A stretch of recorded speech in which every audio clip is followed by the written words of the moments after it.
tennis club tonight and I need a nice cake to take for the boys.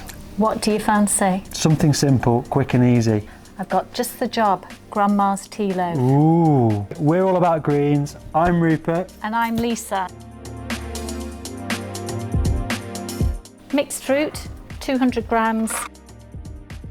I've put the hot water into the pan and I'm going to put a tea bag. Now you could have any tea bag. I'll chop the cherries for you. Yes, please. And then we'll get the lid and switch it off. Now, I would let this steep for about 10 minutes.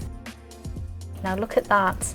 That looks really good. Let's get on with the dry ingredients. Okay. We have self-raising flour. Pinch of salt in that. And then we have sugar. So we've got some light brown sugar, a teaspoon of mixed spice, half a teaspoon of baking powder, half a teaspoon of bicarb of soda, 60 ml of soy milk, and we're going to add a tablespoon of cider vinegar into this. We don't actually strain the tea down the drain.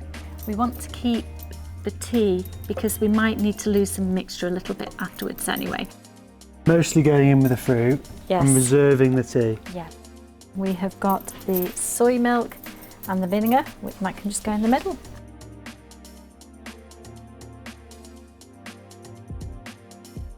It's a little bit dry, so we're going to add a tiny bit of this hot water in.